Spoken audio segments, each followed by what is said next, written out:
Els somnis dels nens de Sant Pol ja són en mans dels Reis Mags. El passat dijous 29 de desembre, el patge reial va passar pel poble per agafar les cartes dels menuts. La carrossa reial va estacionar-se a la plaça dels Quatre Cantons i els nens van anar pujant amb ordre a saludar i entregar la seva carta al patge. L'expectació per poder veure i donar la carta al patge era tan gran que el carrer Nou, que comunica amb la plaça, estava ple de gom a gom.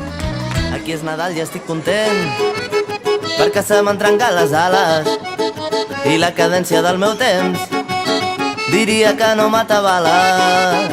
Aquí és Nadal i estic content perquè se m'ha acabat l'eufòria i tot el que volia fer no ho tindré si no m'ho tornes. Els menuts esperaven el seu torn amb il·lusió.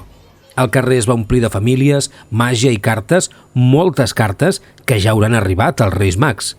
I després d'esperar, anava arribant el moment. Els nens s'asseien a l'esglaó de la carrossa i, per últim, cap amunt. El patge el rebia amablement, els preguntava si s'havien portat bé i agafava la carta que contenia els somnis dels nens. Expliqueu-me que heu donat la carta ja. Sí. Sí? Heu pujat les tres juntes? Sí. Molt bé. Que heu demanat moltes coses. Sí. Sí, a veure, què heu demanat? I un sofà. Un sofà? Carai, tot per tu. Jo... Per la neteta. Què has demanat? Jo, pues, el nino de Tiana i el sapo. Molt bé, i tu? El dentista. No és la primera vegada que el patge passa per Sant Pol abans que els Reis, que durant la nit que els toca tenen molta feina. És per això que des de ja fa anys destinen un patge reial perquè pugui agafar les cartes abans i així se les poden estudiar amb temps.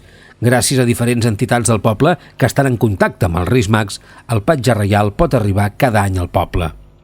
Bueno, això tenim unes reunions amb aquesta noia, tota una junta, som 10 de junta, no?